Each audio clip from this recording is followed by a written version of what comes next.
अस्सलाम वालेकुम स्टूडेंट्स। तो उम्मीद करता हूं आप तमाम स्टूडेंट्स बेटा खैरियत से होंगे। तो जी बेटा ग्रेड 7 के जो स्टूडेंट्स का science end of year school based assessment SBA 2026 का फाइनल टर्म का जो साइंस का पेपर है ग्रेड 7 के स्टूडेंट्स का, वो कंप्लीट इस वीडियो के अंदर मैं विद आंसर आपके साथ शेयर करूंगा।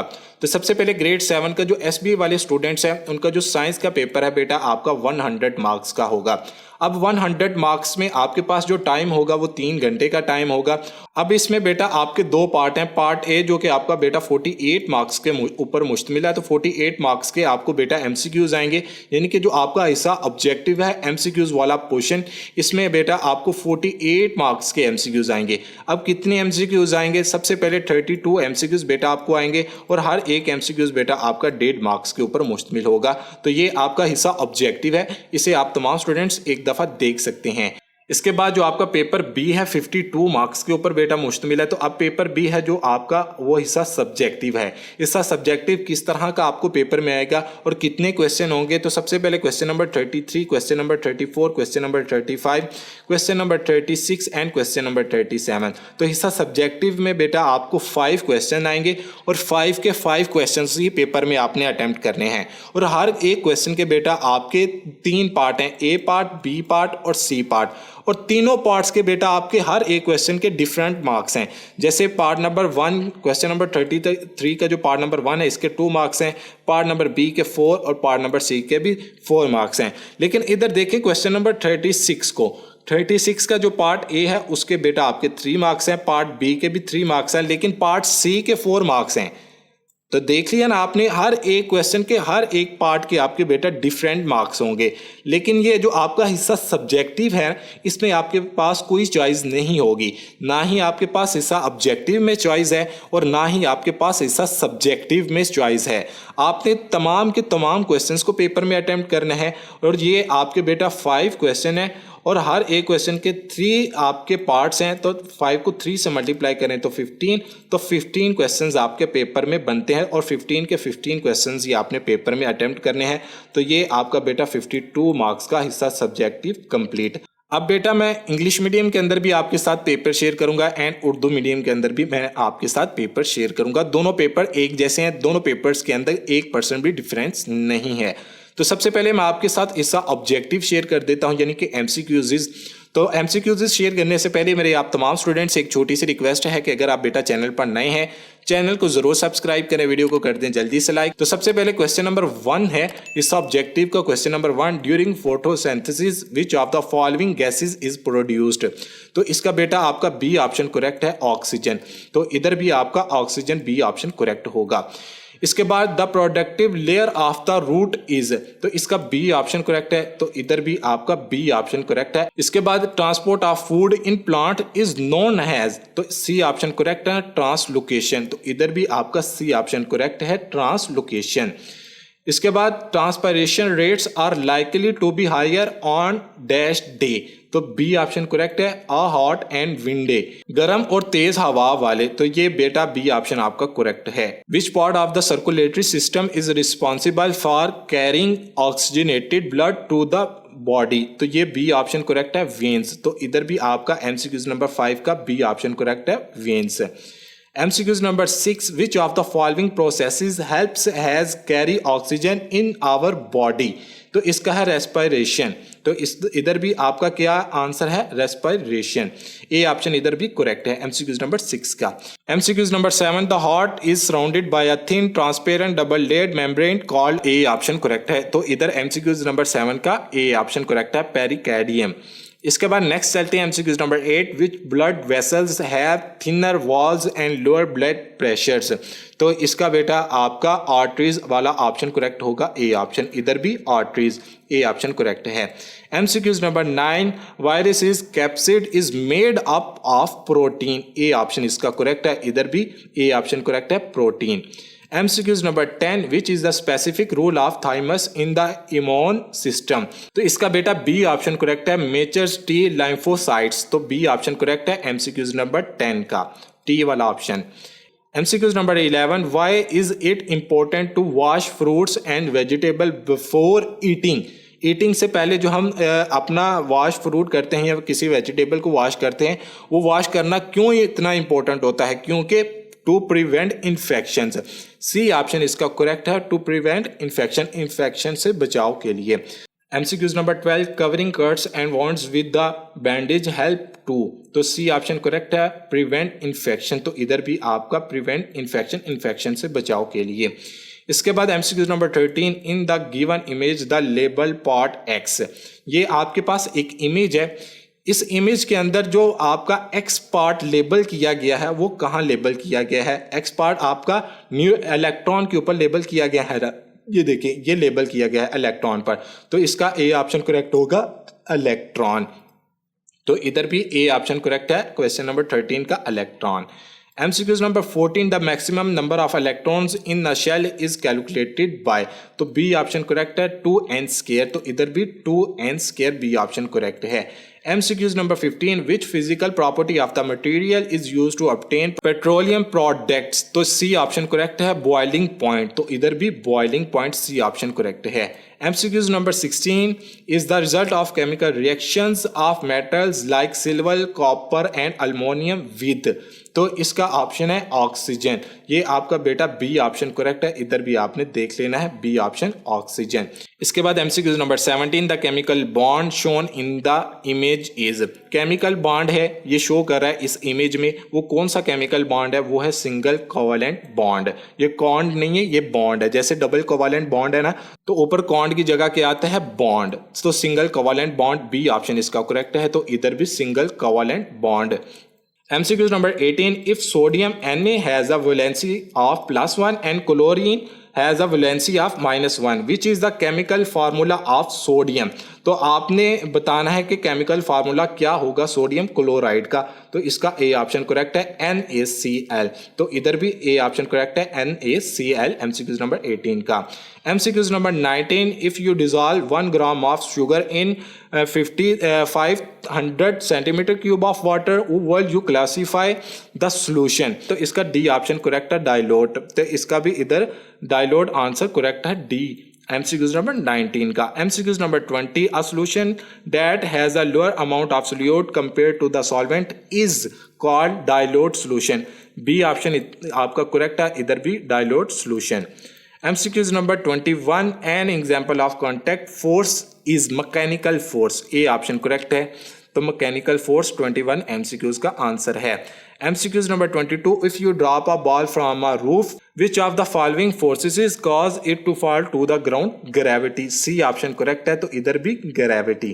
MCQs number 23, the distance between two consecutive crusts and troughs is called wavelength। तो A ऑप्शन इसका करेक्ट है, तो इधर भी wavelength आता है आपका MCQs नंबर 3 का correct answer. MCQs number 24, longitudinal wave differ from transverse waves because the movement of particles is dash to the direction of wave motion। तो इसका है ए ऑप्शन पैरेलल। तो इधर भी आपका मुतवाजी parallel. The pitch of sound primary depend on. Pitch of sound primary किसके ऊपर डिपेंड करती है? फ्रीक्वेंसी पर। डी ऑप्शन करेक्ट है, तो इधर भी आपका है फ्रीक्वेंसी, डी ऑप्शन। इसके बाद when an object is heated then its thermal energy increases। A option correct है, इधर भी increases बढ़ती है। MCQs number 27, what determines the degree of expansion in substance? change in temperature, यानी कि दर्जा हरारत चेंज होता है, दर्जा हरारत तब्दील होता है। बी ऑप्शन करेक्ट है। MCQs number 28, which of the following materials is a bad conductor of heat? ये है वुड, लकड़ी। इधर MCQs नंबर 28 का बी ऑप्शन करेक्ट है, लकड़ी। MCQs number 29, the moisture is removed from which atom to preserve it. तो ये आपका है पिकल्स, डी ऑप्शन करेक्ट है। इधर भी अचार, अचार को क्या कहते हैं? Pickles, D option. In a drip irrigation system, water is delivered directly to the dash of plants। तो ये है roots of plants, ये आपका सी ऑप्शन करेक्ट है। इधर भी आपका पत्तों, जड़ों, roots of plant, roots को क्या कहते हैं? जड़। तो सी ऑप्शन इधर करेक्ट है, जड़ों। MCQs number 31, the force which keep the moon in its orbits around the earth is, तो ये है ग्रेविटी, सी ऑप्शन करेक्ट है सेकंड लास्ट MCQs का। Last MCQs, how many days does earth take to complete its one revolution around the sun, तो इसका A option correct है 365 days. तो इधर भी आपका ए ऑप्शन करेक्ट है कि जमीन को सूरज के गिर्द एक चक्कर मुकम्मल करने में कितने दिन लगते हैं, वो है 365 डेज। तो ये बेटा आपका MCQs वाला क्वेश्चन था जो कि कंप्लीट मैंने विद आंसर आपके साथ शेयर कर दिया है। नेक्स्ट बेटा हिस्सा दोम की तरफ आते हैं। हिस्सा दोम इंशाइया सवालात की तरफ, जो कि आपको पेपर में 5 हिस्सा इंशाइया में सवालात आएंगे। 5 के 5 पेपर्स में आपने क्वेश्चंस अटेम्प्ट करने हैं। तो ये उर्दू मीडियम वाले स्टूडेंट्स तमाम क्वेश्चंस को नोट कर सकते हैं। अब मैं आपको आपके साथ इन तमाम क्वेश्चंस के आंसर भी शेयर कर देता हूं, लेकिन उससे पहले आप तमाम स्टूडेंट्स MCQs के आंसर्स को भी नोट कर सकते हैं। तो ये आपका PDF के अंदर MCQs के आंसर्स हैं। तो ये बेटा आपका हिस्सा 2 में विद आंसर जो कि मैं आपके साथ शेयर करने लगा हूं। इंग्लिश मीडियम के अंदर भी आंसर लिखे हुए हैं और उर्दू मीडियम के अंदर भी आंसर्स लिखे हुए हैं। क्वेश्चन नंबर 33 का पार्ट नंबर 1, डिफाइन ट्रांसपायरेशन, ये 2 मार्क्स का बेटा आपका क्वेश्चन है। ये इधर से लेके इधर तक ये आंसर है। The loss of water from aerial parts of the plants is called transpiration। ये है पौधों की फजाई हिस्सों से पानी के अखराज को ट्रांसपायरेशन कहा जाता है। इसके बाद नेक्स्ट क्वेश्चन, क्वेश्चन नंबर 33 का ये बेटा पार्ट नंबर B है। Explain the role of xylem and phloem के किरदार की वजाहत करेंगे कि यानी कि इन प्लांट्स आपने रोल्स बताने हैं जाइलम के और फ्लोएम के। अब वो रोल्स आपके क्या हैं जाइलम और फ्लोएम्स के, तो इधर से लेके इधर तक ये बेटा आंसर है। Waters and minerals diffuse from soil to roots and are conducted toward leave through stem by xylem and the food prepared in leaves is transported to different parts of the plant through phloem। तो ये बेटा आपका part B का answer है। ये Urdu medium वाले भी students इस पार्ट का आंसर नोट कर सकते हैं। ये क्वेश्चन नंबर 33 का पार्ट C का आंसर है और ये आपका क्वेश्चन नंबर 33 का पार्ट C का क्वेश्चन है। Describe the importance of transpiration, ये 4 मार्क्स का बेटा आपका क्वेश्चन है। ये आपने 4 इम्पोर्टेंस बतानी है, जिसमें फर्स्ट इम्पोर्टेंस है cool the surface of leaves and the surrounding as well. Second आपकी इम्पोर्टेंस है allow the movement of minerals from soil to different parts of plants. Third आपकी इम्पोर्टेंस है helps in growth and development. Fourth आपकी importance है controls the temperature of the plants, यानी कि नशोनुमा और बेहतरी में मदद करता है, पौधों के दर्जा हरारत को कंट्रोल करता है, मिट्टी से पौधों के मुख्तलिफ हिस्सों में मिनरल्स की नक्लो हरकत करवाता है।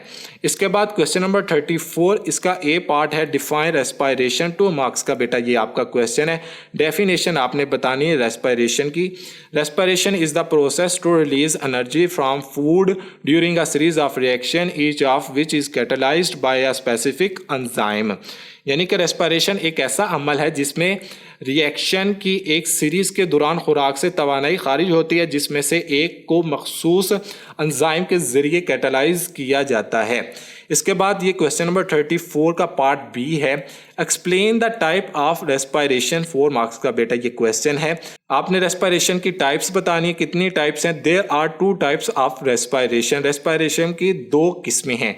पहली किस्म क्या है, aerobic respiration, the respiration process during which food is broken down to release energy in the presence of oxygen is called aerobic respiration.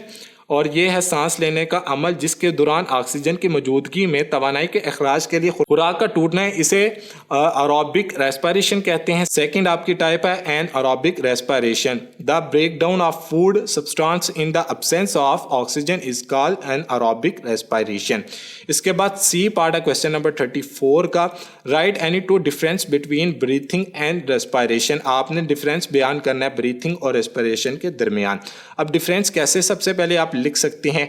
सबसे पहले आपने दरमियान में एक लाइन खींचनी है, दोनों तरफ आपने डिफरेंस के नाम लिख लेने हैं। सबसे पहले ब्रीथिंग और रेस्पायरेशन दोनों साइड पर नाम लिख लिए मैंने। तो मैंने ब्रीथिंग का डिफरेंस लिखना है ना रेस्पायरेशन के अकॉर्डिंग, यानी कि मैंने बताना है कि ब्रीथिंग और रेस्पायरेशन में क्या डिफरेंस है। तो सबसे पहले आपने एक तरफ ब्रीथिंग लिख लिया, एक तरफ आपने रिस्पायरेशन लिख लिया। अब ब्रीथिंग वाला आंसर इधर से लेके इधर तक है और रेस्पिरेशन वाला डिफरेंस इधर से लेके इधर तक है। उर्दू मीडियम वाले स्टूडेंट्स भी इस डिफरेंस को नोट कर सकते हैं। इसके बाद क्वेश्चन नंबर 35 का ए पार्ट है, Who elements are arranged in groups and periods of the periodic tables। तो ये 3 मार्क्स का बेटा आपका क्वेश्चन है। अब आपका ये इस क्वेश्चन का आंसर कहाँ से है? Elements kept in columns groups have the same number of electrons in their outermost shell, they have similar properties. In the rows period from left to rights elements are arranged in an order of increasing atomic numbers. तो इधर तक इस question का answer है। इसके बाद ये part B है आपका क्वेश्चन नंबर 5 का, right the range of atomic numbers in first 5 periods. यानी कि आपने पहले 5 पीरियड्स में एटॉमिक नंबर्स की रेंज लिखनी है। ठीक है, तो रेंज किस तरह आप लिख सकते हैं एटॉमिक नंबर के? तो पीरियड नंबर 1 है हमारे पास, इसकी एटॉमिक रेंज है 1 2, यानी कि 1 से लेकर 2 तक। फिर पीरियड 2 की एटॉमिक रेंज है 3 से 10 तक। फिर पीरियड नंबर 3 की एटॉमिक रेंज है 11 से 18 तक। फिर पीरियड नंबर 4 की रेंज है 19 से 36 तक। और पीरियड नंबर 5 की रेंज है 37 से 54 तक। इसके बाद क्वेश्चन नंबर 35 का ये सी पार्ट है। सी पार्ट के है, right the number of electrons in KLMN shells. तो आपने इलेक्ट्रॉन्स बताने हैं KLM एंड N शेल्स के। अब ये शेल्स है हमारे पास, के शेल के अंदर कितने मैक्सिमम इलेक्ट्रॉन्स होते हैं? वो 2 हैं। एल के अंदर कितने होते हैं? 8 हैं। एम के अंदर कितने मैक्सिमम नंबर ऑफ इलेक्ट्रॉन्स होते हैं? वो 18 होते हैं। और एन के अंदर कितने, एन शेल्स के अंदर कितने मैक्सिमम नंबर्स ऑफ इलेक्ट्रॉन्स होते हैं? वो 32 होते हैं। इसके बाद बेटा question number 36, write any 3 effects of force. 3 effects बताने हैं आपने फोर्स के। फर्स्ट इफेक्ट है make the things move at rest. Second है stop the moving object. Third है change the shape of an object. इसके बाद ये बी पार्ट है क्वेश्चन नंबर 36 का, a motor car 200 metre in 10 second. उसने हमें फासला भी दे दिया और टाइम भी बता दिया है। If the speed is uniform find its value. आपने स्पीड इज यूनिफॉर्म की वैल्यू फाइंड करनी है। कैसे फाइंड करते हैं? सबसे पहले हमारे पास डिस्टेंस भी आ गया और टाइम भी आ गया। अब हमने वैल्यू फाइंड करनी है। वैल्यू कैसे फाइंड करेंगे? हमारे पास ये फार्मूला है, वैल्यू इज इक्वल S/T। हमारे पास डिस्टेंस कितना है? 200 मीटर। टाइम क्या है? 10 सेकेंड। तो 10 को मैंने 20 के ऊपर डिवाइड किया तो मेरे पास 20 आया। तो ये हमारे पास वैल्यू का यानी कि स्पीड इज यूनिफॉर्म का क्या फार्मूला आता है? ms-1। अगर ये एक्सेलरेशन के अंदर होता तो मैंने लिखना था ms⁻²। ठीक है बेटा, तो इधर हमारे पास क्या आया? ms⁻1। तो ये इसका आंसर होगा। इसके बाद define frictional force and give 2 examples. तो सबसे पहले a force due to friction between 2 object is called the friction. तो एग्जांपल हमारे पास क्या है? फर्स्ट एग्जांपल है ब्रेकिंग अ बाइसाइकिल और सेकंड है वॉकिंग ऑन द ग्राउंड।